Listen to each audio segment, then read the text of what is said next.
everyone. Thank you so much for joining. We're going to have Pastor Bobby, Dr. Bobby Conway, back on the channel again. We tried this a couple of weeks ago and it didn't quite work out, but tonight we're going to get his testimony and talk about some pretty interesting and maybe even tough conversations, but I'm looking forward to it. So thank you guys so much, and we're going to go ahead and hop into it.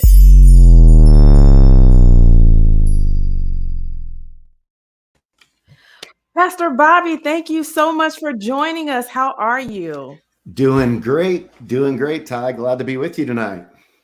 Awesome. Yeah. Well, I call you Pastor Bobby because you are the pastor of Image Church, and I've had the pleasure of visiting there. I think it was last summer when I was first able to come, and that was such a great experience.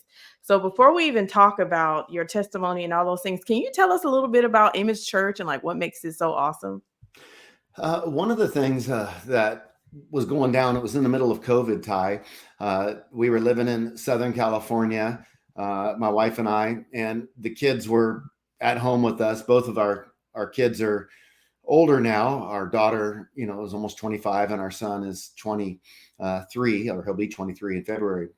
But what was going on in COVID is we were all just hanging out, hot tubbing it at night, talking about the state of the church. We were in the middle of COVID, and the George Floyd thing had happened, and our nation was just in absolute division and uproar, and it was just chaotic. And I found myself thinking, what does the church need to look like in a post-COVID world?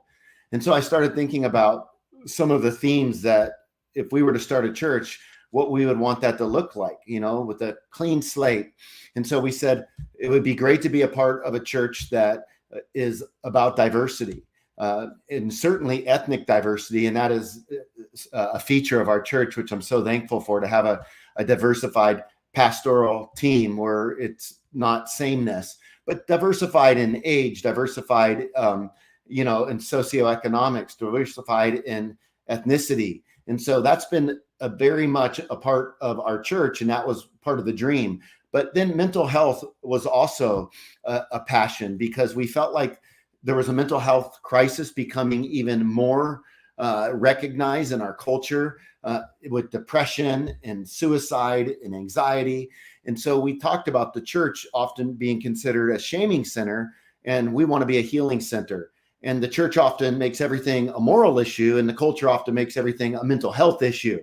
And I think discernment can navigate the difference. And so sometimes people do just have some serious mental health issues, but then they often feel shame coming to a church. And so we wanted to create a church that would be diversified, that would also deal with the mental health crisis of our time. And then that we would develop a church because of the melting pot of beliefs and the doubt and the deconstruction happening in our culture, that would be passionately committed to equipping people with a Christian worldview and offering apologetics. And so those three pillars, outside of what you would see taking place in a church, discipleship, evangelism, community growth, service, those things happen at Image Church.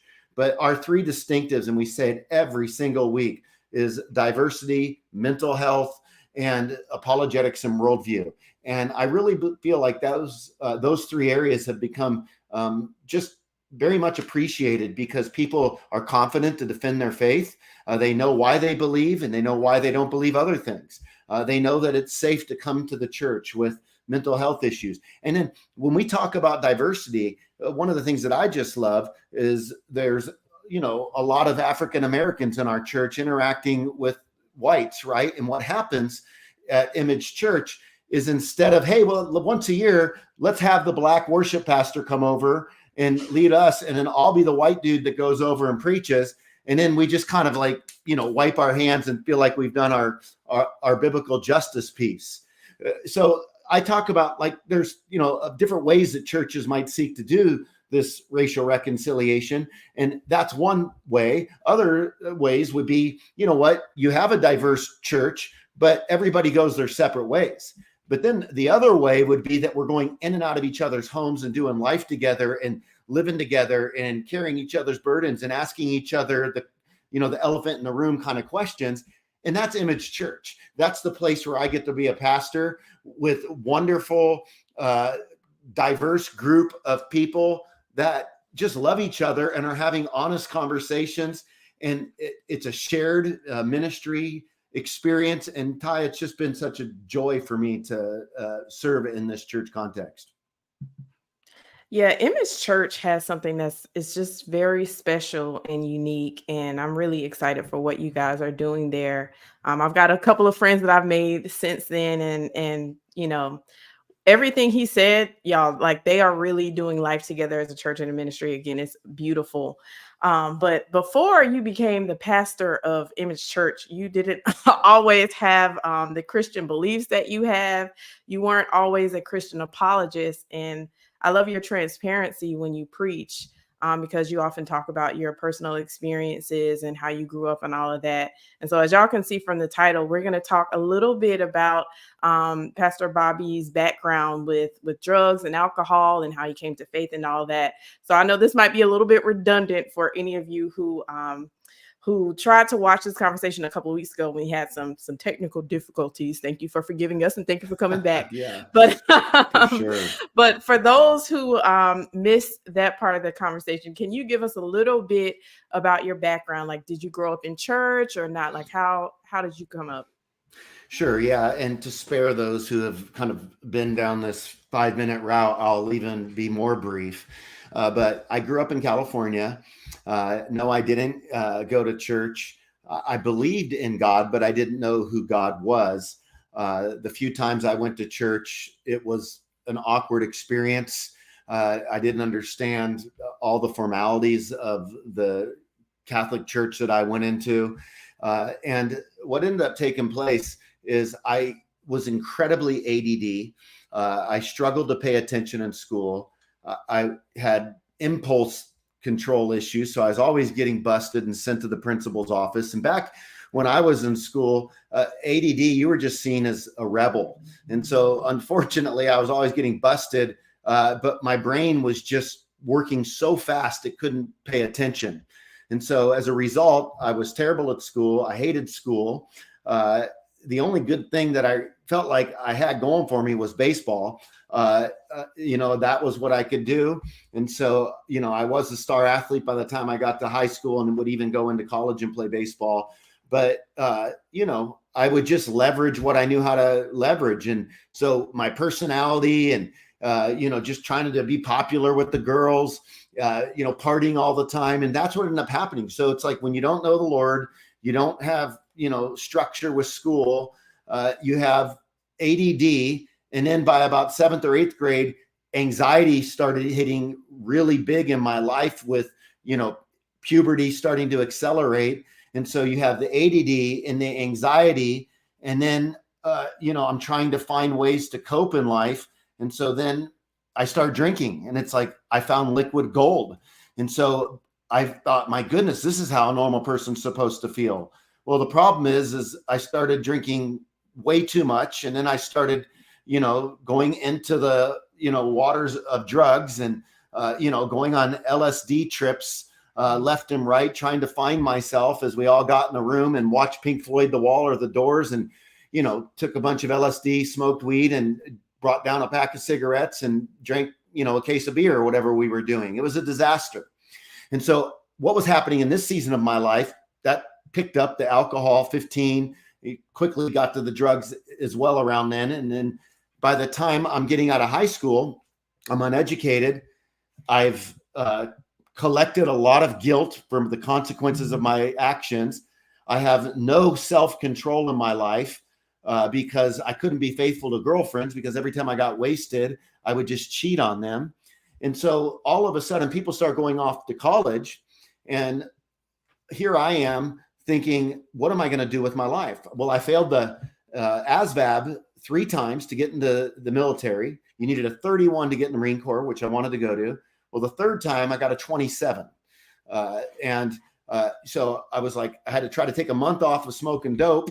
Then I showed up at the physical and then failed the physical, not because of the dope, but because of a knee injury. And so this was just a mess, kind of where my life was, Ty. I couldn't go, to the military. So I started doing community college, playing baseball, cheat my way through from semester to semester so I could keep playing ball. I became a master cheater, spent more time probably figuring out how to cheat than I would have on my homework had I knew how to study. Then, the drinking kept accelerating. I sold my car, drank that money away. Then I would go off to Chico State, which at the time was the largest party school in the country by Playboy and MTV. And within 8 weeks, I was in AA. I showed up to class a few times. I took a big student loan out, but then drank the whole student loan away very quickly. And so here I was, at 21 years of age, walking in, getting clean, uneducated, with addict, ADD, and an anxiety disorder. And what am I going to do with my life? And thankfully, the Lord got a hold of my life, ended up placing my faith in Jesus through a teammate that took me to hear an evangelist by the name of Greg Laurie. And I was wanting two questions answered. What do I do with my guilt? And what's the purpose of my life? And through Jesus, I found the answer to both of those. And my life would eventually take on a brand new shape, which would lead me to where I'm at today. That's awesome. And I love Greg Laurie. He's one of the preachers that I used to listen to a lot when I was kind of slowly coming out of like Word of Faith and Prosperity Gospel and all that. So I appreciate Greg Laurie. And I think, yeah, it's so cool that he kind of is a part of your story and how you came to Christ. But I wanted to back up just a little bit because you talked about LSD. So I've never done LSD. Okay. So exactly what is that? And like, what effect does it have on the body? Yeah. LSD is, another name for it is acid. And basically, back in the day when I got it, you would just pick up, a sheet of acid or whatever, and there would be, hits of acid. So you might have like 100 hits, which would be just kind of drops of acid on a sheet. And, you would take those things, and it would take about an hour to take effect. And then you would be on an 8-hour trip, and you would hallucinate. And then often it would mimic the mood that you were in when you went on, but it would exasperate it. Or exaggerate it. So if you were in a good mood, then the good chance of having a good trip. If you were in a bad mood or something was bugging you, you could have a bad trip. And man, I've definitely have had bad trips, on LSD or on mushrooms where I literally thought I was trapped in time. And that's a scary thought. Like the brain can play such tricks on you that imagine feeling stuck in time, and you're looking at a clock and the clock's not moving, and you feel like, oh no, I've taken a drug. I cooked up too many mushrooms and drank too much tea, and now I'm trapped in time. Or feeling like my face is melting off. So it can do some really weird things. It can make you paranoid. I can remember being in my apartment and you're looking out the door, making sure no one's coming. And, there's Pastor Bobby making sure the coast is clear, right? Well, I wasn't a pastor at that time, but you can imagine that's the kind of tricks that this stuff can play. And they call it frying on acid because it really does a number on your brain. You literally wake up the next day, or, you come out of the trip and your brain hurts. I mean, you just feel like your brain was frying. And I mean, this stuff was big when I was in high school, the LSD. The first time I took it was in class, which was really a stupid place to take it. I remember being at the Santa Cruz boardwalk one time, Ty, and I'm walking down the boardwalk, saw a drug dealer, and I, asked what he had. He said he had acid. And I said, well, how much? And he said, $2 a hit. And I said, great. And I realized I didn't have cash. And I said, do you mind if I write you a check? And he's like, no problem. So I wrote him a check for $2 for a hit of acid, and then parted ways. These were just some of the stories of my past. And, Ty, you fast forward, what's so shocking about all this is I have lost literally 4 of my friends already, and 3 of those in my inner circle. One could not get clean and would go up and shoot himself in the head in the shower, and I would fly out and do his funeral. Another died just this past year, and we've been keeping in touch literally up to this past year. couldn't get clean on the heroin. Then he just struggled and had congestive heart failure. And then my other buddy that we partied all together all the time with, he was dead in his family room for 4 days. After they found him, he just drank himself to death. And these were like my best friends. Like, just picture your very best friends. I've got a few of those guys left. I mean, God plucked me out of that kind of an environment and spared me. So I'm confident that if it wasn't for Jesus, that I wouldn't be here with you, Ty. And you brought up, so we were talking about LSD, but then you brought up shrooms. And I actually have a clip of when I was a teenager, there was this R&B group called B2K. I know I'm giving away my age. That's so stupid.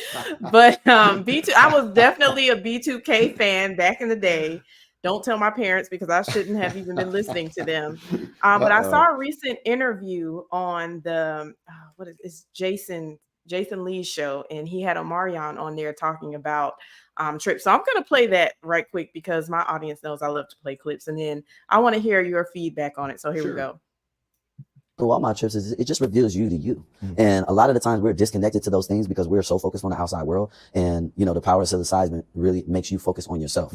Like, I remember one trip I had, you know, when my trip started, like, it started taking me through things in my house that were old. You know what I mean? Like, it made me start making up my bed. I was seeing things like it not really, seeing things, objects, but yeah, no. Seeing objects? No, I mean, some people see like color and stuff like that, but I mean, like in the vision of your mind, you know what I mean? Like, when you relive in certain situations and, you know, you may have forgot how that went. Like, cause it can affect your mood up or down, right? Well, some people, I have heard that some people have had bad trips, but I personally think that that's just stuff that you have been kind of like suppressing. You know, that's what I find with people that have bad trips. It's like they be suppressing, or they're not in an environment where they can kind of like, you know, drop off, you know, what's going on in their head. I'm just scared to do it. And then y'all catch me walking down Hollywood Boulevard. No, it ain't like that. See, that's the other drugs. Did you do ayahuasca? Yeah, I did ayahuasca. It's that too. Nah, but ayahuasca don't make you want to get naked. Mike being interviewed by Mike Tyson, he starts talking about ayahuasca and this frog and that he died. Yeah, you do. He said he died. Yeah, you die real quick. But he was serious though. Yeah. And I don't know if that's the thing that's made Mike different right now. It is, and it has. Michelle died too.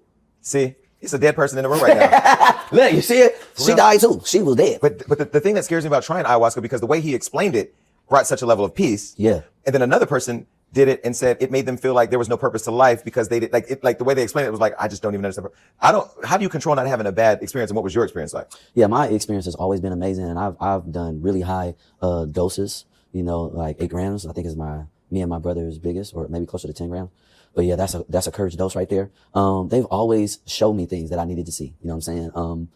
I think for the people that have had bad trips, I think that it's just something that they have to uncover and discover about themselves and why they would feel like that. You know what I mean? Because it definitely exposes you emotionally to things that you put away. You know what I mean? All right. I know that was a lot in a very short amount of time, but I would love your pastoral response. Like, say someone walked into Image Church and they told you about how great their experience is with shrooms or any other types of drugs. Like, what would be your response to them? Well, I'd say the measure of truth and the measure of right and wrong is not how great the experience is. You can go out and have sex with somebody and it can be a great experience, but it doesn't mean it was right. You could go and steal a bunch of money and go on an amazing shopping spree, and that experience could have been exhilarating, but it doesn't make it right. So we need to make sure that we don't measure truth by our experience alone. And I don't buy the glorification of the drug narrative anyway. I just shared with you the loss that I experienced. And when people are talking about the drugs that are going on, number one, if I need to look to drugs that are basically non-personal toxins to inform me as a personal being, something's out of place. I don't need non-personal toxins to become my guide, my light. They're inept. They're inanimate. They're not personal. They don't know me. And so they can influence me, and it's always a risk. You can't guarantee the outcome of taking the drug that you're going to come away more enlightened. And the danger is if you do come away feeling like the experience is great, Well, guess what? Now you're going to become a pawn in the evil one's hand, because you're going to lead people like this gentleman to believe that taking drugs is going to be the secret to finding yourself. And drugs is not the secret to finding ourselves. I say it like this because I used to take the LSD. We would sit around with our journals in hand, watch, like I said, Pink Floyd, The Wall, and we would try to find ourselves. But listen, God first revealed himself to me, and then he revealed me to myself. It was when I discovered God that I learned who I was. And as long as I go about trying to seek who I am apart from the creator who made me, I'm always going to come up empty on the answers. Not only that, the consequences aren't talked about in this video a whole lot. Well, Mike Tyson ended up dead. Well, okay. A lot of people end up really dead. A lot of people end up, as addicts. And so, again, I don't even buy the whole cannabis thing. I mean, the people that are talking about the cannabis, you know how stupid cannabis makes you? You know how forgetful your brain is when you're taking cannabis on the daily? And try to get off the cannabis after you've been on it for 3 to 4 months, and watch how you sweat out the toxins for 2 to 3 weeks, maybe even a month. It's doing a number on our brain. So while we talk about all of the things, what we really got to admit is we want to feel something. And you know what's how I want to feel something. It's like, hey, I haven't had a drink in some time now, but guess what? That doesn't mean I wouldn't like a drink sometimes. Sometimes the burn of a good whiskey sounds really, really good. Sometimes life hurts so bad that I would love to anesthetize myself and even justify doing so. But at the end of the day, as a pastor, as a Christian, as a biblicist, I have to be honest with myself, honest with the word. And I feel like what a lot of people are doing is they're trying to justify their reasoning for feeling good. And there's nothing wrong with wanting to feel good. But when feeling good becomes our ultimate, then feeling good can become our downfall. That's good. And this is something that's near and dear to my heart because sadly drug addiction is something that I've witnessed a lot in my family, and even with some of my friends that I went to high school and college with. And it can be so, it's glamorous and it makes people look like they're having the time of their life. And then one day you look up and things are totally just ruined. And so I'm glad that God delivered you from your addictions and that you're able to talk about it now, even though your friends sadly haven't been able to live to hear you talk about these things. But there's also a shame associated with it. And I just wonder, how do you think that churches and pastors and just the Christian community can rally around people who are dealing with drug and alcohol addictions? I think there is a shame. And I would say that there's good shame and there's bad shame. There's good guilt and there's bad guilt. There's good anger and there's bad anger, right? Like the person that's never angry doesn't have a sense of justice. The person who is always angry is probably very harsh and judgmental. The person who never feels shame for anything might be a sociopath. So there's nothing wrong with shame when we've done wrong. It's right to feel shame when we've done wrong, but we want to experience the right kind of shame. So we have to even constantly listen, because our culture is like, oh, we're not, as I said at the beginning, we don't want to be a shaming center, but a healing center. But there is a healthy amount of shame if it's, I'm ashamed of what I have done and it was wrong. Like if a husband cheats on his wife and we were to say, oh, you feel no shame. Okay. We wouldn't, intuitively that the husband who cheated on his wife, that he should feel ashamed. So I would say you want to balance this very carefully, that it's not my job to shame. It's not my job to guilt. That's the Holy Spirit's job. And so what we want to do is we want to speak the truth in total love, in total grace. We want to speak with open arms. We want to be as welcoming as possible. But we can't think that being welcoming and loving and gracious means that we don't hold a standard. So we have to hold the standard, but we don't need to use our rhetoric and tone to make the standard work shame into someone's life, but rather we can confidently rest in the standard to do the standard's job at the Holy Spirit's at work while we do our job of holding up the truth and speaking it in love. And then I also try in my messages to have a lot of transparency so that I let them know that, I'm not throwing stones at them. But what I didn't need in my life was for somebody to come along and celebrate my drunkenness. What I didn't need is somebody to come along in my life and celebrate my promiscuity and my lust-filled mind.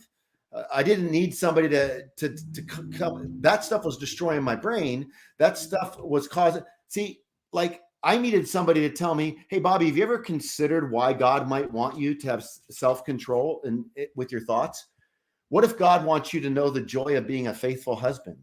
What if right now what you're doing is you're training yourself to be so impulsive with your thinking that you'll never have the virtue to be the kind of husband that a wife can depend on? What if God's trying to teach you that to have self-control with the drugs and your lusts and your pleasure so that you could be counted on, so that you don't destroy your life with consequences, so that you don't live for, just pleasure, so that you can go through hard times without destroying your life with drugs and alcohol?" Like there's so many benefits to living a virtuous life that we need to establish the why behind the what God would expect of us. And I think that goes a long way as well. So yes, we don't want to shame anybody at church. But if the Holy Spirit gives that person a sense of shame, then that's good. Like it says that there's a sense of godly grief produces repentance. So we need to have some godly grief, and that grief would be recognizing that we are definitely falling short in the living for God department. So would you say in your personal experience that your addiction kind of drove you to faith, or was it like life circumstances other than that, or was it kind of like all these things just kind of working together to show you that you really needed help? Yeah. I think part of it was I so much wanted a sense of purpose in my life, Ty. I can remember in high school driving around thinking, man, why doesn't the government come out with a pill to give me contentment? I was just so empty inside that I needed to drink and use drugs and fill myself with things of pleasure because of the displeasure that I experienced when I didn't have those things. And so I found myself starting to just ask a lot of questions. And sure, I mean, some of that was through taking drugs, thinking I might find myself, the questions were right. Like, hey, what's my purpose in life? But the solution was wrong.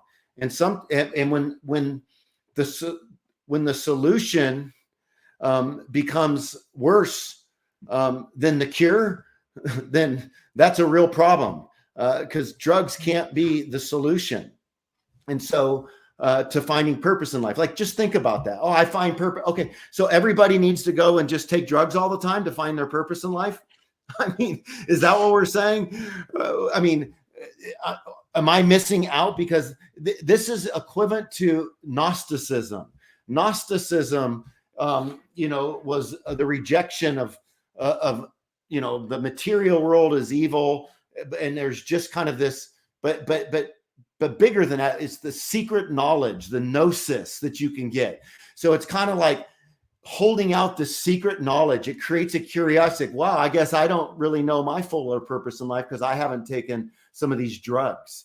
And so it presents like a Gnostic secret, like come in and discover it. And it beckons curiosity. This is just a trap of the evil one. So in my opinion, Ty, I think it's really important for us to keep our eyes open and be aware of sort of these trappings that can come along in our life. And for me, the question, yeah, I was getting hammered with consequences. You know, my life was falling apart. I had no money. I couldn't show up to class. I didn't show up to take a job interview at Chili's because I didn't think I could learn the menu, for crying out loud. I didn't even think I could figure out the menu. And then you fast forward by God's grace, and now I've got 2 earned doctorates. Yeah. So it's like he can change a life, right? And then writing several books. And so God can change all that. But I had to have a sense of passion. And, you know, it was falling in love with Jesus. I fell in love with Jesus more than falling in love with my pleasure. And Jesus says, if you love me, you'll obey my commandments.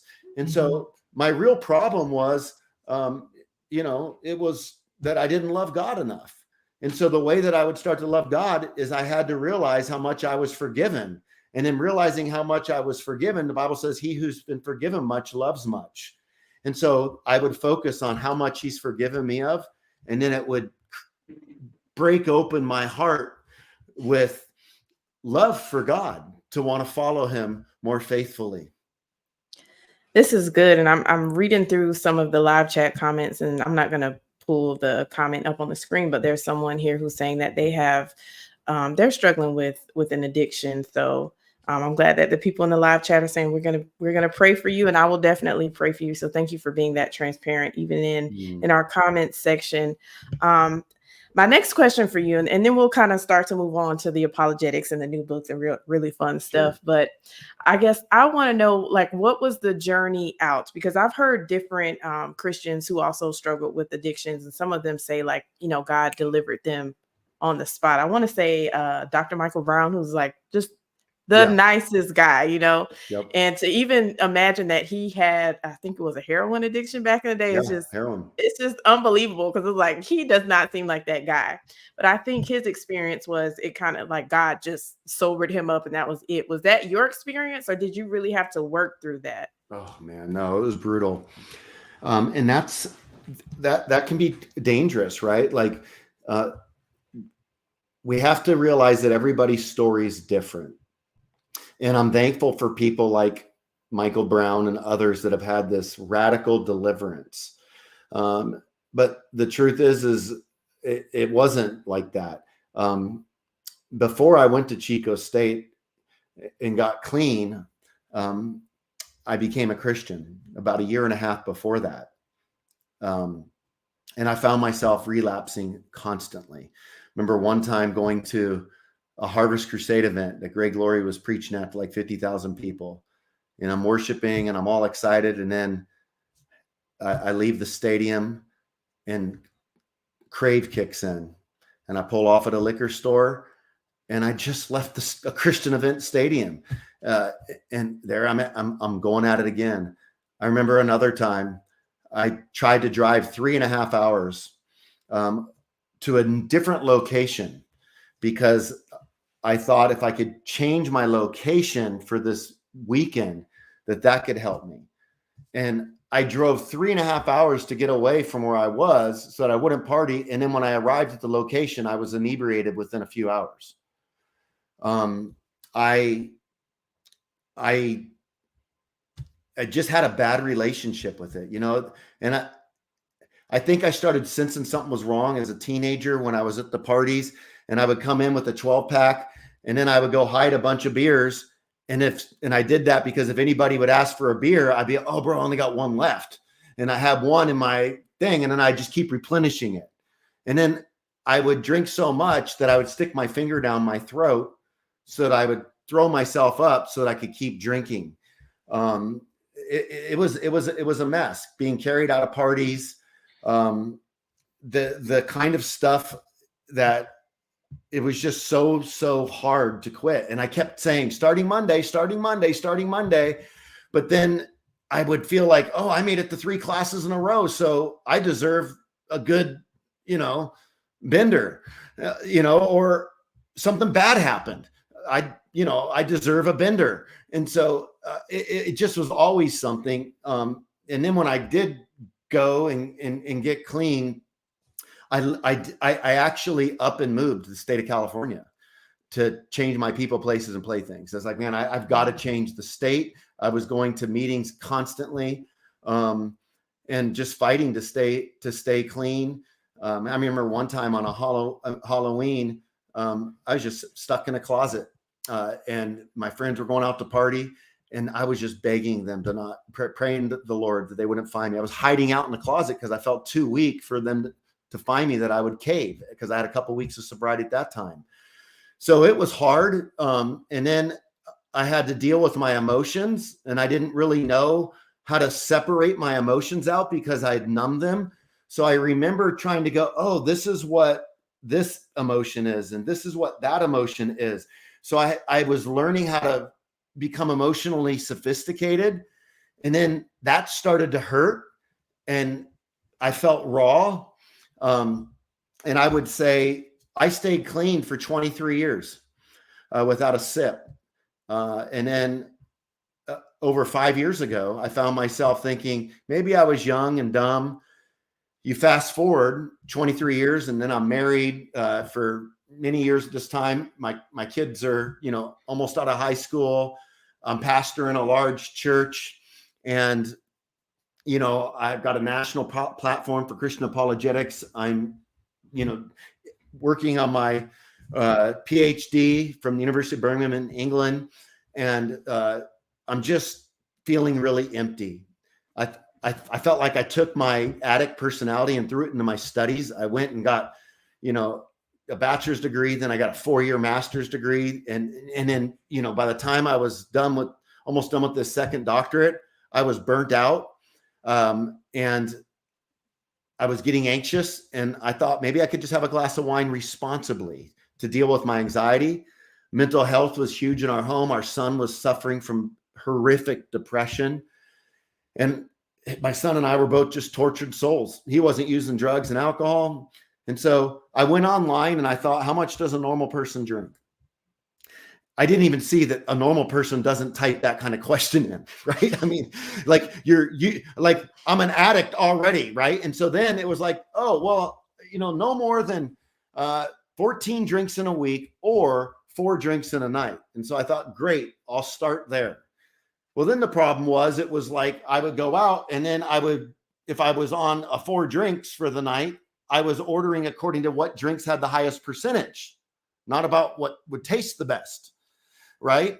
And so then what ends up happening is, before you know it, I'm, sneaking into the garage and taking an extra sip, and I'm finding my old character defects come back, where I'm starting to feel deceitful.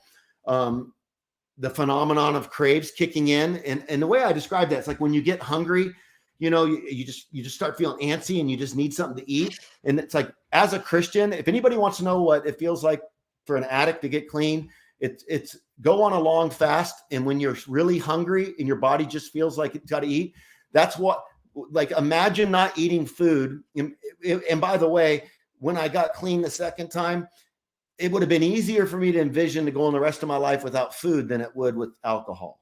It'd have been easier for me to imagine saying, take my right arm, than take the alcohol away.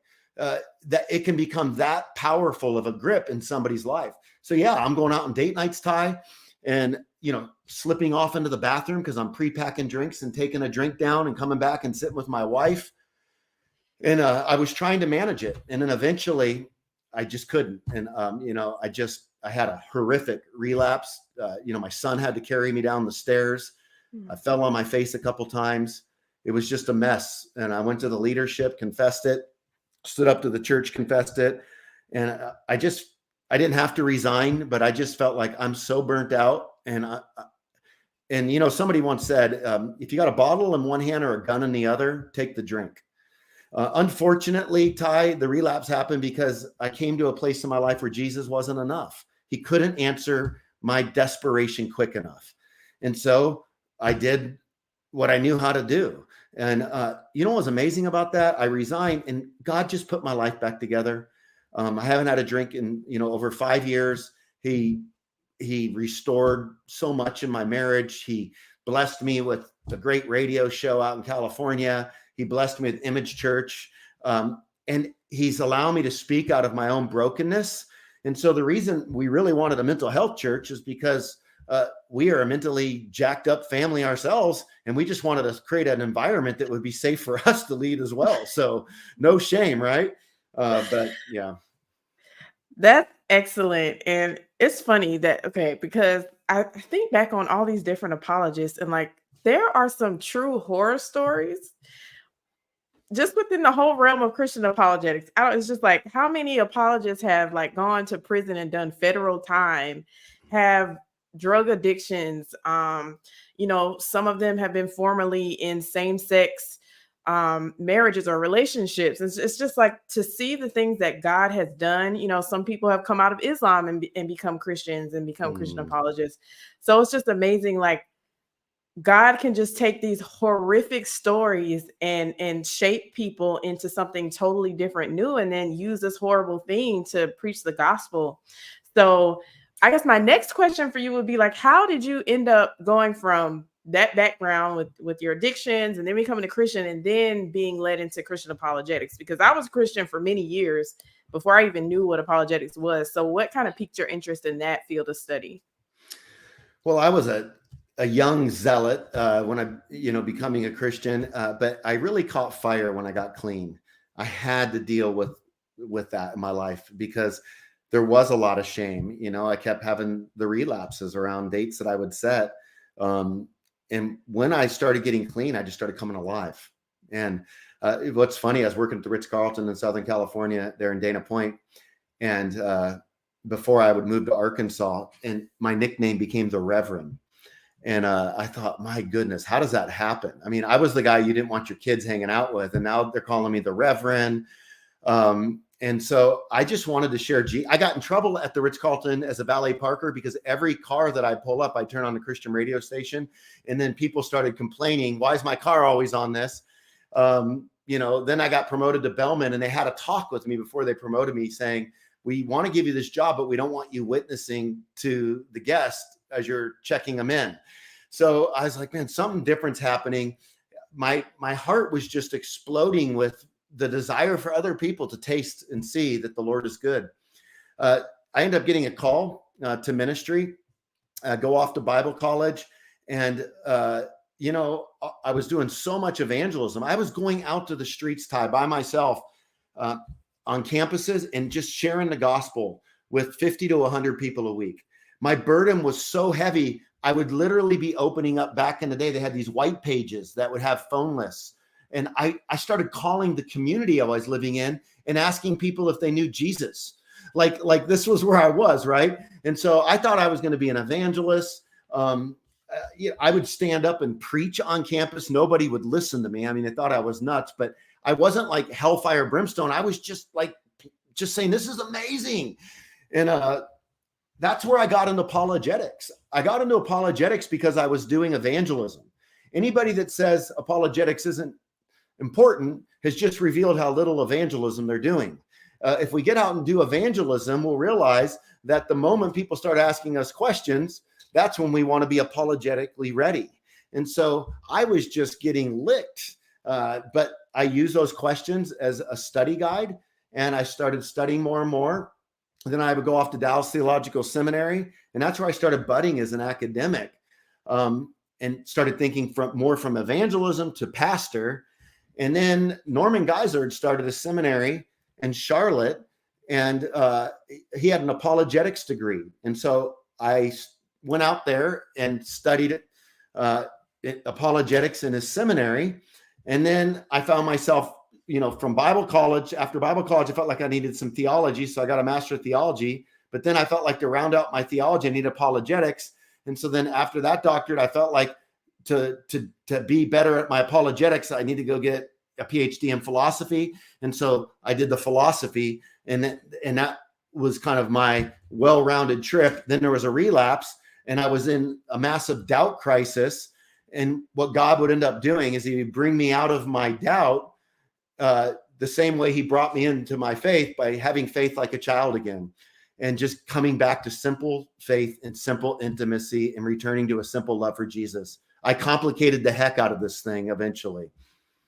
That's beautiful. Like, I remember one time, either it was you or your son Dawson, someone asking me, have you ever doubted? And I was like, no, I've never doubted my faith. It's just, the culture that I grew up in, it's just like, you don't doubt, like, you just believe this stuff and just take it by faith. And so I thought, like, oh yeah, but to hear someone have the amount of knowledge and study that you have, and to hear you say, I had doubts, I think is so like refreshing. And I'm sure it's encouraging to other people who have doubts, because it's like, someone can know as much about the Bible and the word and Christianity as you can, like, question, is this real? Is this true?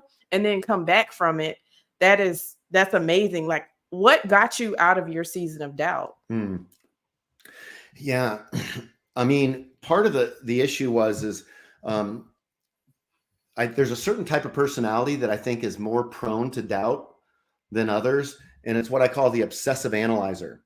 So some people are obsessive, but they might not be analytical. They might just obsess on watching Netflix. Some people are analytical, but they know how to detach from the things they're analyzing.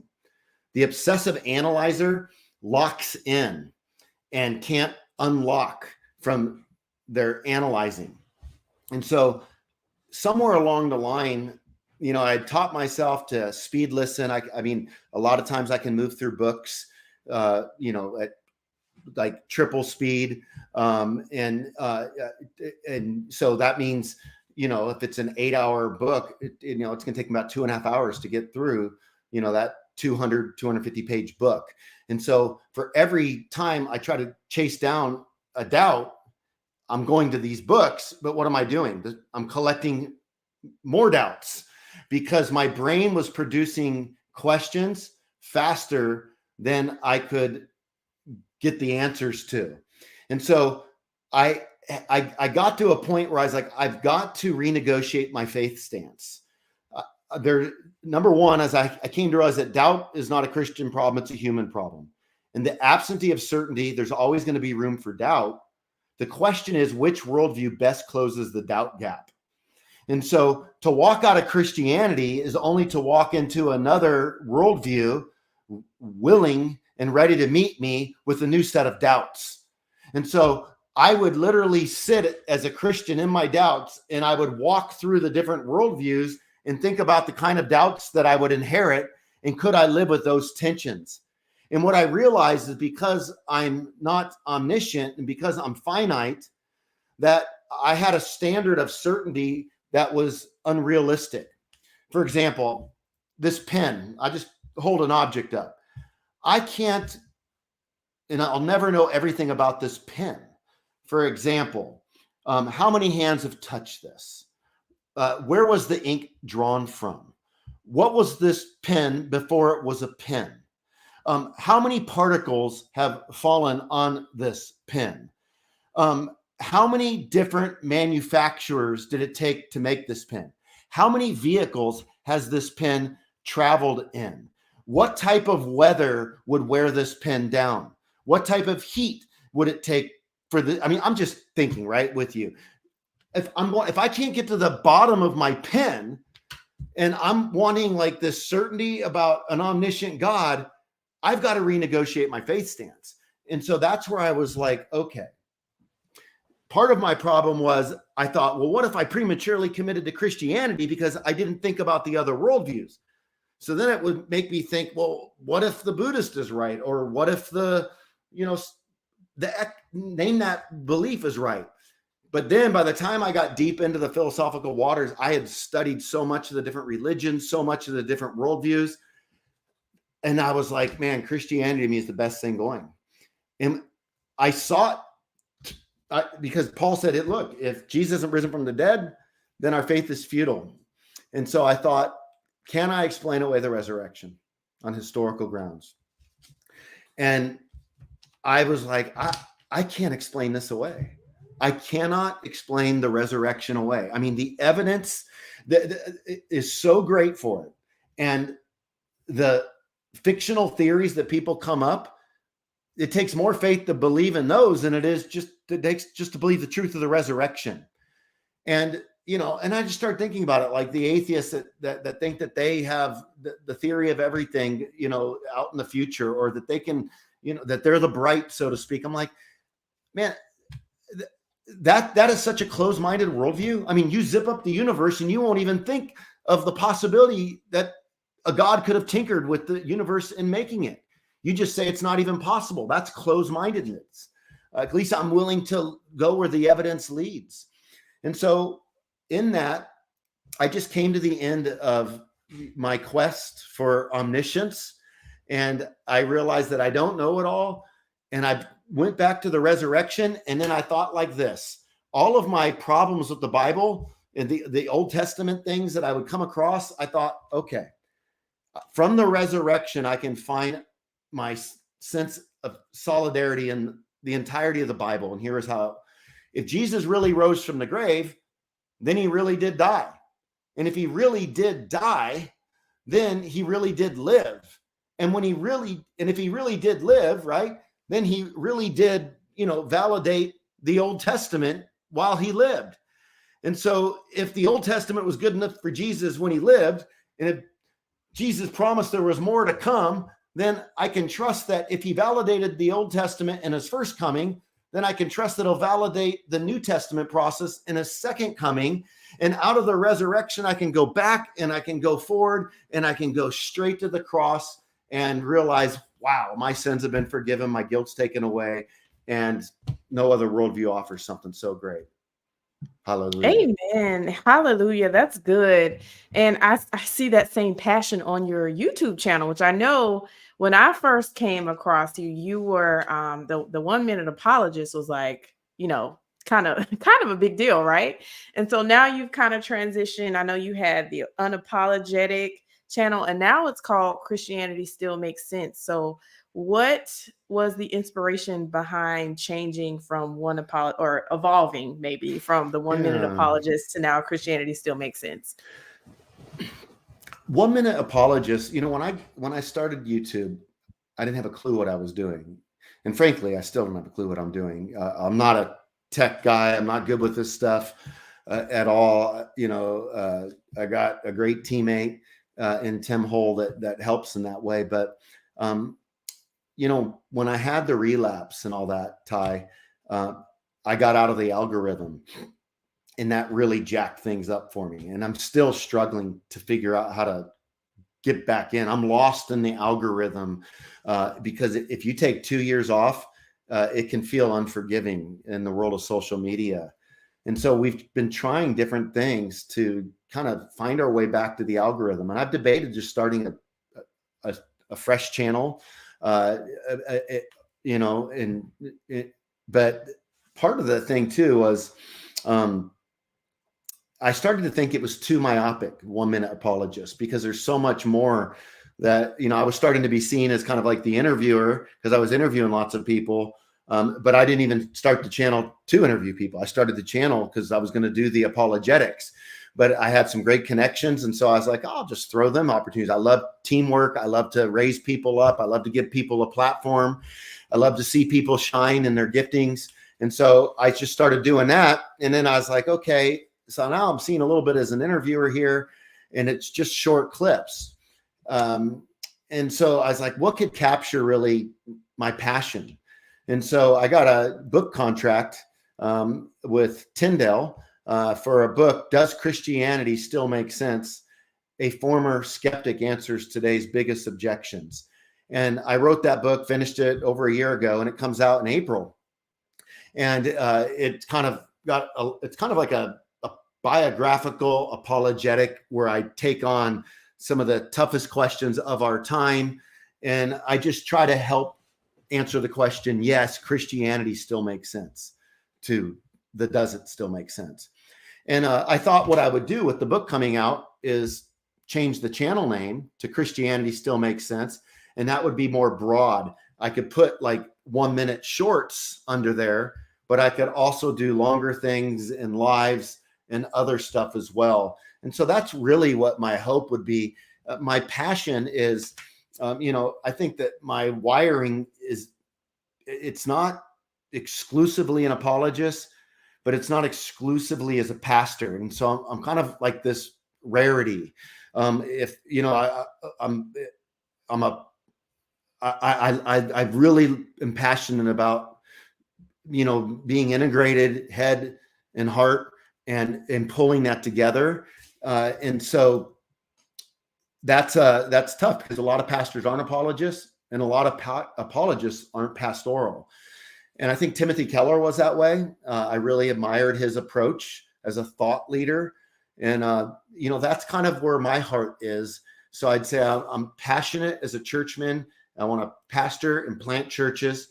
And then as far as to the broader world, I want to answer that the question, does Christianity still make sense? And I want to speak out of my own brokenness and my own doubts. And literally my doubts led me to despair. I was suicidal. I ended up in counseling. I ended up on antidepressants. You know, it's no small joke I have been a tortured soul at times. I mean, my wife has seen me at the edge. I have held on by a thread at times. I'm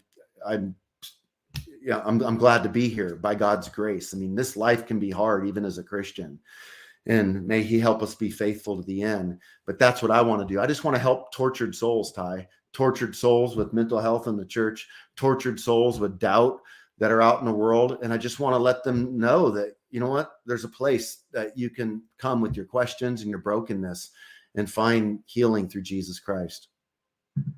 I love that. And I think that's one of the unique things about Image Church, because every time I go there, there's like this, you don't have to all agree on everything for your voice to be heard. And I don't mean like you guys accept heresy or universalism or anything like that, but there's this like openness to having discussions about people who have legitimate questions about faith and religion. I mean, there's people who are non-Christians who come to your church, and y'all have this really cool, like, what is it? Don't y'all answer questions after service? Like you'll take a few apologetics questions. And I love that. I wish more churches would do that, because I just think that's so like unique and it's so necessary. And it doesn't have to be, oh, if you don't agree with me, then you can't sit here. It's more like, okay, we'll walk with you through this particular theological question and let you see the flaws in that type of thinking or worldview or whatever. So I think that is so just amazing. And we actually have some questions here from the audience. If you are okay with taking a couple of them, there's just a few. So if y'all have any more questions before we wrap up, just let me know. But the first one, well, this isn't really a question, but the chat says, "Hey, Pastor Bobby, still rocking that great head of hair. Pray for me out, Carlo." Thank you. So the chat is shouting out your hair. Okay. Now, let's get to the real questions. Now, this one, this was earlier, but Cortasia says, "Did you see in the spiritual realm, did you encounter demons?" I think she's talking about when you were doing LSD. Do you think LSD can affect mental health? LSD can certainly impact mental health. I mean, I went to high school with a guy that got stuck in an acid trip. You talk about impacting your mental health. You know, my buddy that was frying on LSD all the time, and that I ended up doing his funeral, he started getting really paranoid. So I think that, you know, a lot of times it can start looking like paranoid schizophrenia. I mean, while you're on it, but then if you stay on that stuff enough, you can start getting really schizophrenic, you know, very paranoid. And, you know, that was a sad thought. I remember looking at the guy working at the grocery store, and this was just such a nice guy. I didn't know him real well, but I remember just people going, man, he just took some bad stuff and got stuck in a trip. You know, you see people impacted with mental health in my home state back in California. You know, whenever I'm there, I mean, people walking around, talking out loud, barking.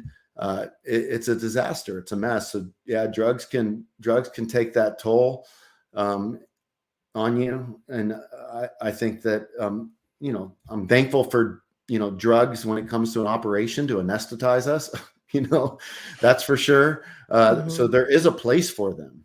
But I don't think we need to look to drugs and to find our purpose, because then what would that mean? Like, what's our testimony? Oh man, I took these drugs and I found my purpose in life. Man, you got to try these drugs too. Like, I don't think that glorifies God a whole lot. And then did I encounter demons? When I was on the drugs, I would say, I don't think so.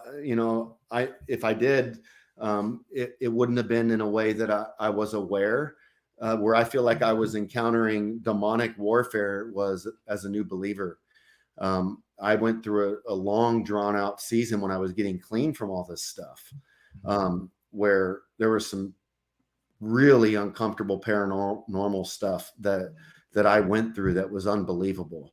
I was sleeping out, in the family room with the lights on, because of just certain presence I was feeling. There is a lot of paranormal stuff that, and you know what's crazy is, like, I can remember laying in bed and my bed would be just shaking like violently at times. And I would be thinking, am I just absolutely insane, or is this happening here? Because if somebody told me this, I'd think that they flew over the cuckoo's nest.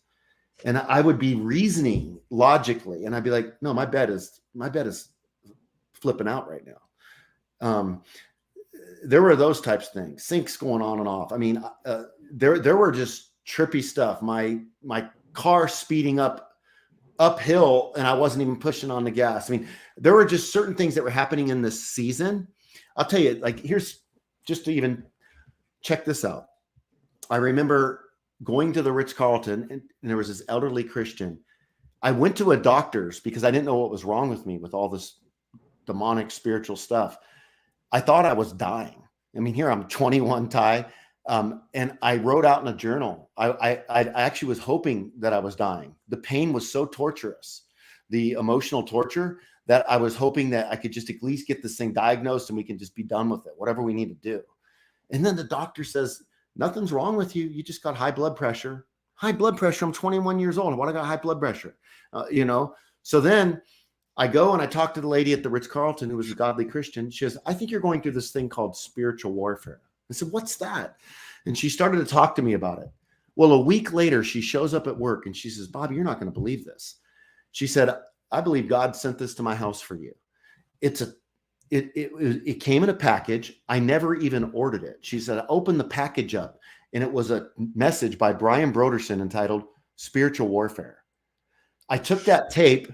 I listened to that tape, Ty. Again, I'm about 21.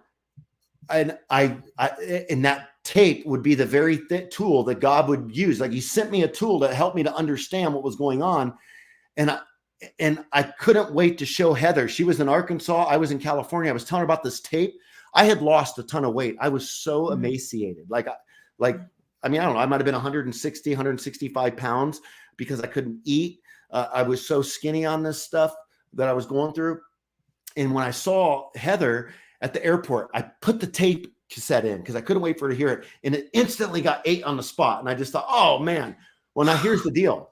The tape that was given to me was by Brian Broderson. And if anybody knows of Chuck Smith, if anyone saw the Jesus Revolution, Chuck Smith was the pastor of the Jesus Revolution. And his son-in-law, Brian Broderson, was the one who that message came from on that tape. Well, I didn't know Brian until after I got clean and sober. And then God would introduce me to him, and it would be Brian Broderson that would put me on his radio show, and I become his co-host and Pastor's Perspective and tell him this story. And then he would plant Calvary Chapel church here called Image for us. And so all that to say, here's how that spiritual warfare helped me. Number one, it helped me to not become an atheist because I remembered that there is such a thing as an unseen realm.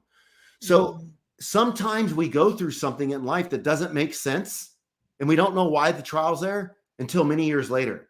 Well, many years later, I'm in the middle of doubts and I couldn't go into atheism because I couldn't deny the paranormal activity that I experienced, and it helped me there. And then not only that, down the road, God in his grace would use that connection for me to tell that story to Brian Broderson, and then he would hire me and then also plant us a church here in Charlotte, which I'm doing today. So yeah, God's good. Wow. And while you're on that, can you talk a little bit about pastor's perspective? Because I've seen a few episodes and I think it's just a really cool show. So like, what's the concept behind it? Yeah, I mean, people can subscribe on podcast as well or go onto YouTube, but it's a nationally syndicated radio show. And it's myself, Pastor Brian Broderson, who's the senior pastor of Calvary Chapel, Costa Mesa in Southern California. And Brian Perez kind of facilitates it. And it's a live call-in Q&A show. So we're in the hot seat the whole time. People are, hey, in Ezekiel chapter 22, verse 7. Hey, in 1 Chronicles chapter 15, verse 3. Hey, the philosophy of fill in the blank. And we're just in a hot seat answering questions. And we do that several days a week. It's just a blast. I don't know how y'all do it, but I admire the Bobby Conways and the Frank Turek's of the world, because the way y'all can just answer questions just off the top of your head, I'm sure. I just feel like that takes a lifetime to master, but y'all are so good at it. Oh, thank you. All right. So the next question comes from my dear sister, Warrior Woman. She says, when someone isn't at the point where they admit their life has become unmanageable from drugs and alcohol, what's the best way to proceed when talking to them? Yeah, that's a good question. Warrior Woman. That's a good name right there. It's tough because when somebody isn't at that place, they have to come to their own bottom. So you hear about hitting rock bottom. Well, what can happen in life is we can hope to raise the bottom, to raise the lid up. So the bottom, you can hit bottom sooner. So there are people who are skid row, but you don't have to wait till you're skid row. You can raise the bottom up. And so it depends on the relationship. If it's parents dealing with kids, there's got to be boundaries in place. If it's a spouse, there's got to be boundaries put in place. Enabling the addict to remain an addict is not the solution. There needs to be agreed upon boundaries, and I needed those myself for sure. Boundaries have saved my life. Without the boundaries put in place, the person is going to continue to mess up, and they might still mess up with the boundaries. And the problem is boundaries are hard to put in place because then the person in the family, that's putting those boundaries up is going to be demonized often for it, ridiculed, blamed, and it's tough. It's a complete mind screw. But what you're hoping for is by establishing boundaries, talking about the consequences if this happens again, what that's going to look like. And then you're hoping that by holding fast on those type of things, that will cause the person to raise the bottom and come to the end of himself or herself. So it takes a lot of wisdom, a lot of, I love you, I care about you so much that I have to put some protection up around what this looks like, because it's heartbreaking and we can't have you destroy your life. And so that's what that could look like. And then you hopefully could have a conversation of buy-in. So, maybe the person's nearing a bottom if they're willing to say, yeah, I want some boundaries. I need that accountability. Like they want to be free. The person that's going to fight those boundaries the hardest, more than likely is going to break those boundaries and demonize you for putting them up in the first place. And so it's hard to have a healthy relationship with an addict because the addict's not healthy. So I would say when it comes to the relationship, it really does matter who we're talking about. Is it a spouse? Is it a child? Or is it a friend? My response would be different for each of those. We have to parent our kids differently than we would have to operate with our spouse. We have to treat our friends differently than we would with our spouse. We have more authority with a spouse or a child than we do with a friend or a cohort. So the question then, if I was refining it, as I would just say, is there a specific relationship that we're referring to? Then that would guide my answer more clearly. All right. So the next one, first of all, thank you, Source, for the super chat. I really appreciate that. Source also has a question. He says, my undergrad is in philosophy, and like you, I've studied a variety of worldviews. You sort of touched on it, but have you ever spoke with an atheist or Buddhist that had a similar journey? I think the heart of the question is, what about an atheist or a Buddhist who would say, having this worldview made my life better? Yeah. I've definitely have had conversations with atheists. Buddhists, that's the one world religion view that would be popular, but you're not going to bump into a lot of interaction with Buddhists. I mean, if you live in Hawaii, yes, I mean, that's where our greatest population of Buddhists are. My daughter lives in Hawaii with her husband, and so it's going to be common there, but it's not going to be common where I'm at in North Carolina to talk with a Buddhist. I did have a talk one time with a person who was a professing Muslim Buddhist, which was interesting because that's a contradiction in and of itself. But I would say, yeah, you don't see atheists going around talking about how believing in no God radically transformed, their life. I mean, like, man, let me just tell you how believing that nothing took nothing and made something just revolutionized my life. That's because, natural selection is inept to offer, a holistic worldview. It's not going to speak to things about objective right and wrong, though somebody like a Sam Harris in his Moral Landscape might say so. I think a Friedrich Nietzsche is much more consistent as a nihilist. Even Nietzsche called the bluff on Darwin in Darwin's Descent of Man that he wrote 10 years after Origin of the Species, which came out in 1859. In Descent of Man, he tries to offer a moral explanation, but he just borrowed from the utilitarians like Bentham and Mill. And so, and you can't just, apply some, method of utilitarianism to a predetermined, system known as natural selection that, is not thinking, the way natural selection works. It's not about its goal is survival, not what is right, not what is wrong. So it's problematic, and that's why I think Nietzsche just says, look, the reality is when God dies, with the death of God, God, if God's no longer necessary, then we need to become the Ubermensch. We need to pull up our own bootstraps, will to power. We need to, shape our own destinies, and we need to cast off the herd morality, that's been put in place by the priestly class. So you can see that, the atheistic philosophy is pretty dormant, doesn't offer a lot as it relates to things. And by the way, obviously atheism, it can't answer. I mean, to be an atheist, you have to deny, think about the hubris it would take, the chutzpah. You'd have to deny every answer to prayer that's been professed to have been given. You'd have to deny every act of providence. You'd have to deny every so-called miracle.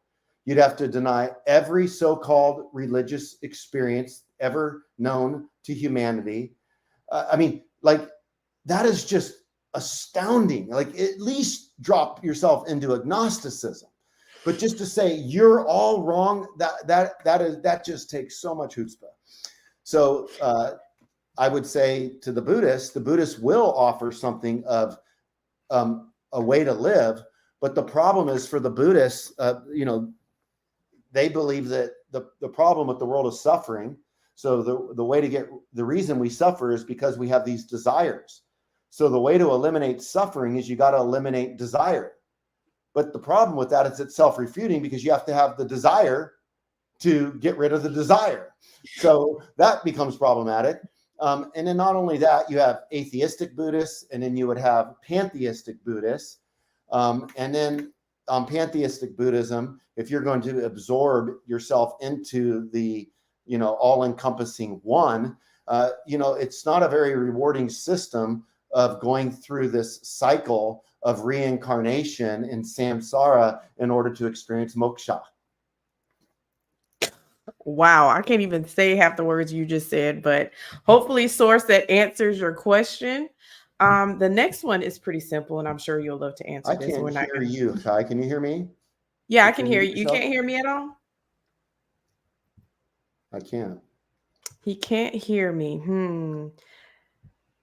I think maybe something got unplugged because your sound changed a little. Can y'all let me know in the live chat if y'all can hear me? Let me know. Can you hear me now?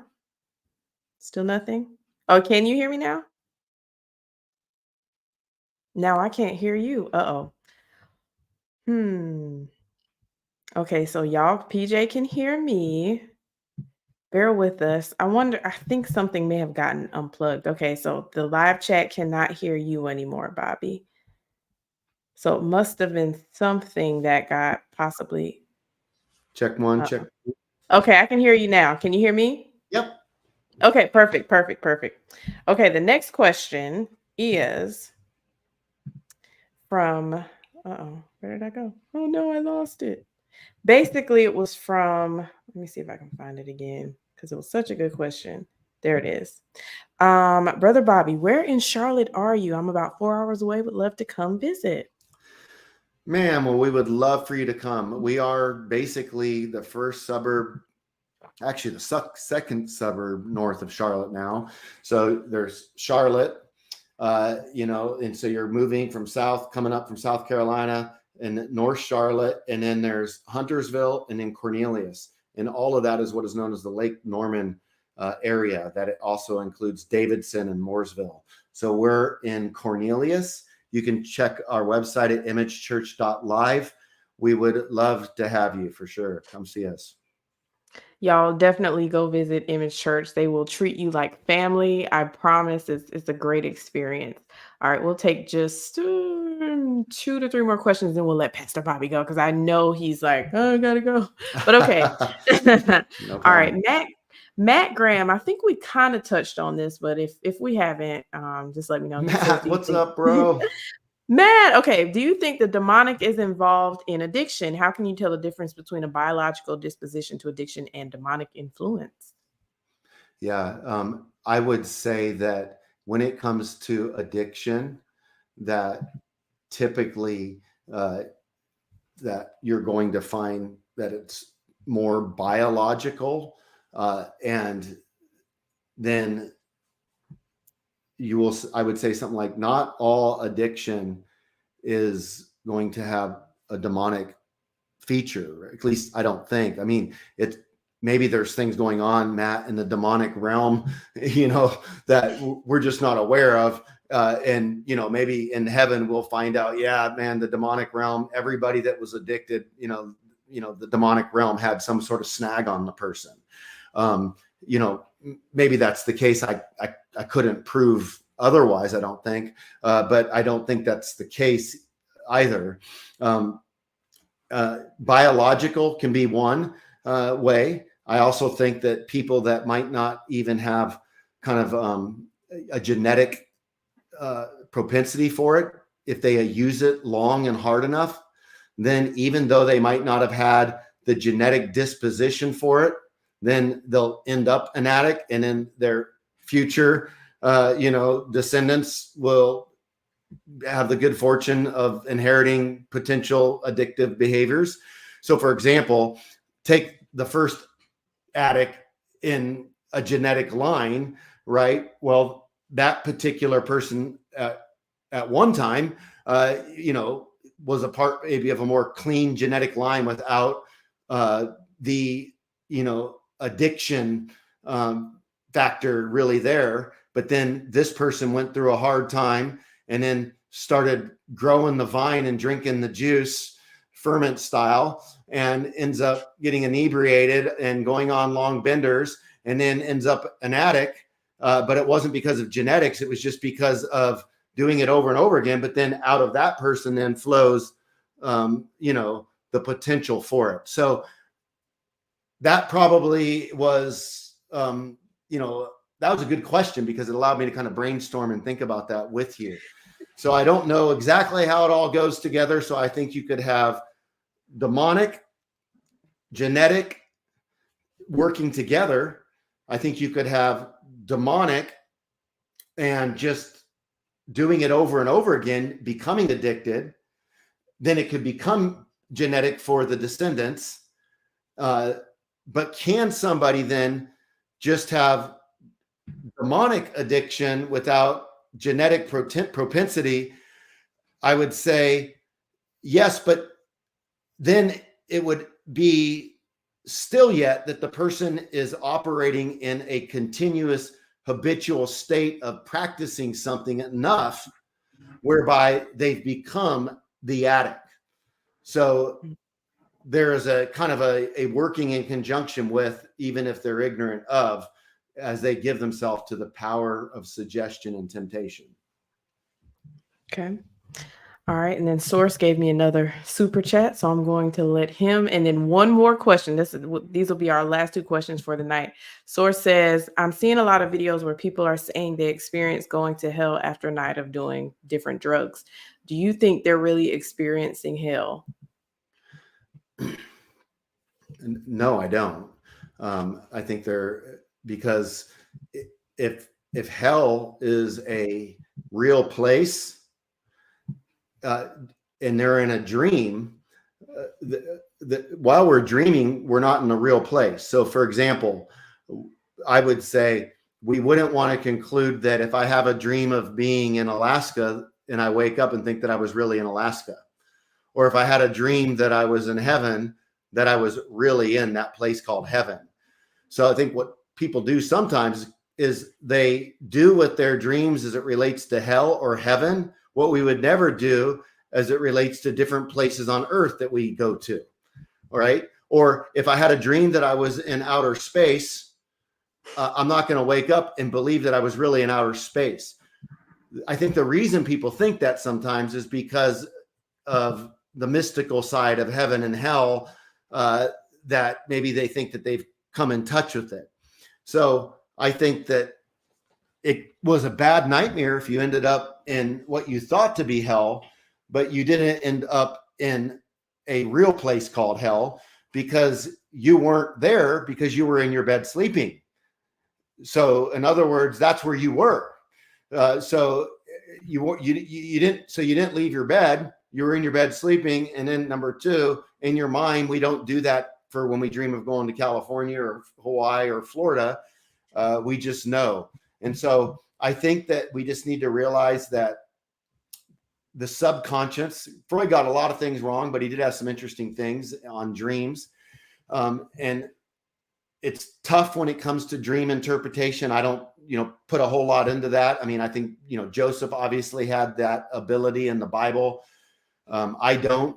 But I think that sometimes if you have great fears or great worries and they show up in your dreams, sometimes stuff gets trapped in our subconscious level.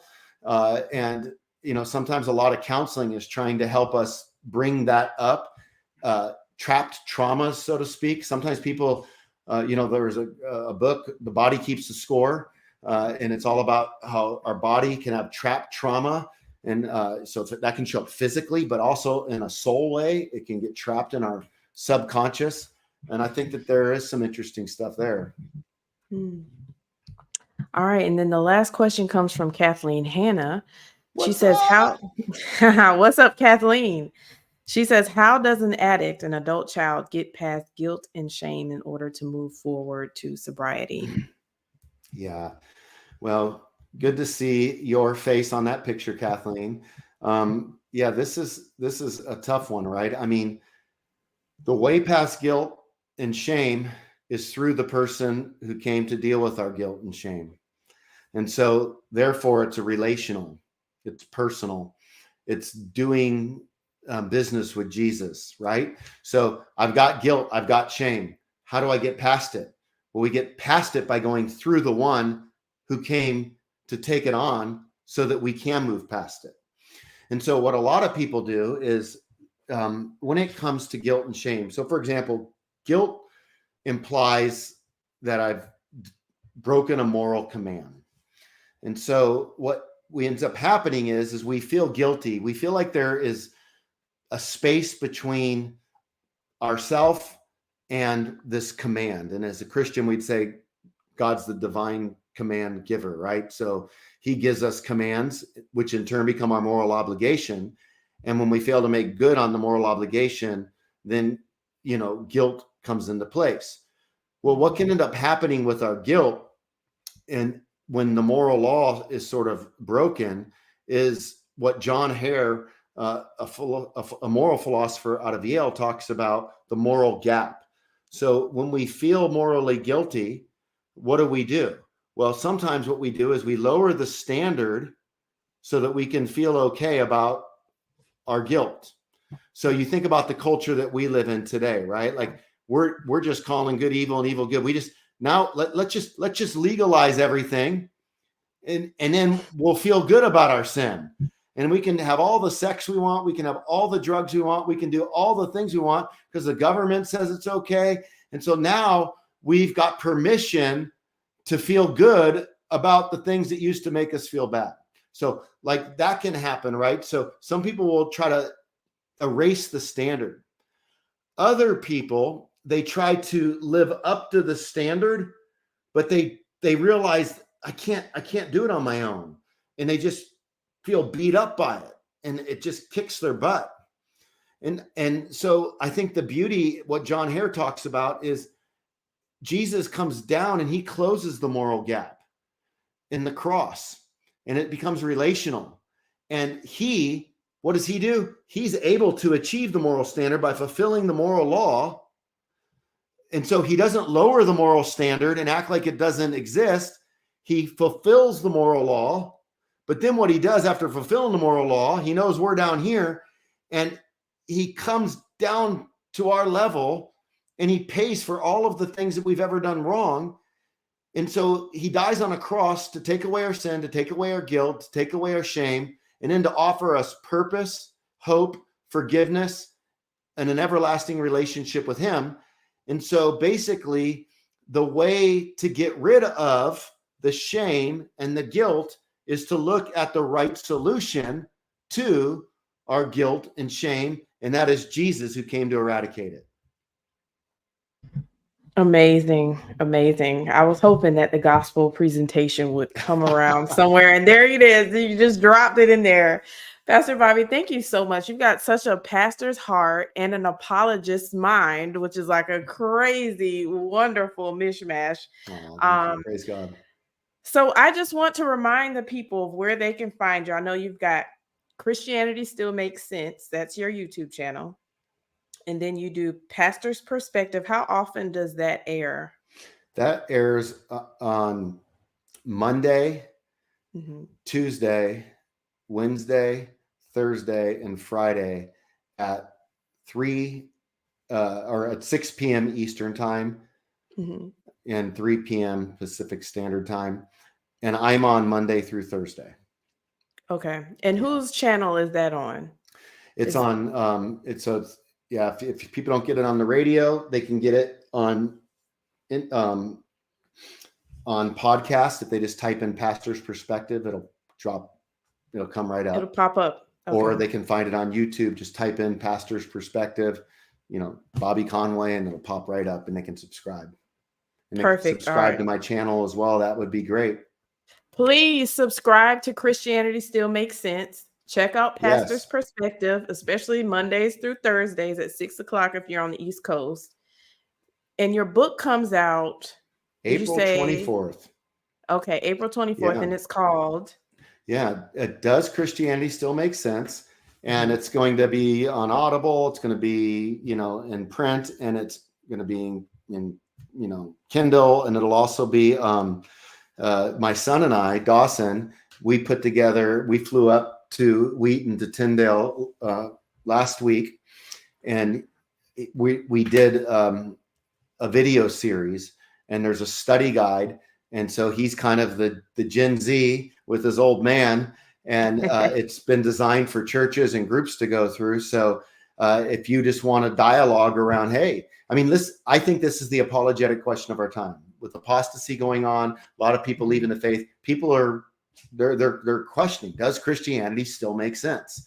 And are we willing, if we believe it does, to get back to a cross-carrying Christianity?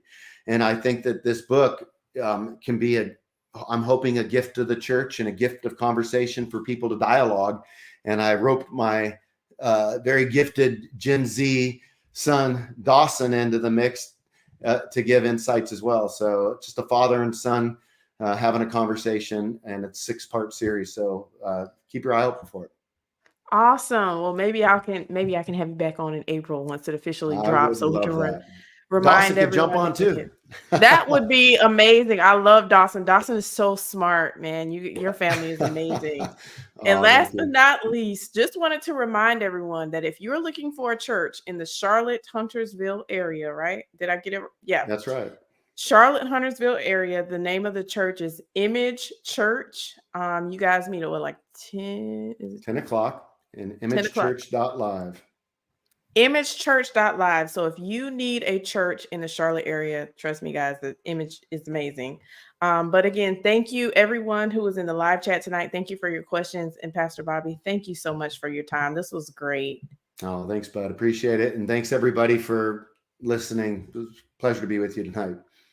Awesome. All right, guys, well, we're going to call it a night, and hopefully me and Pastor Bobby and Dawson in the future will get to chat again. But y'all be blessed. And until the next time, good evening.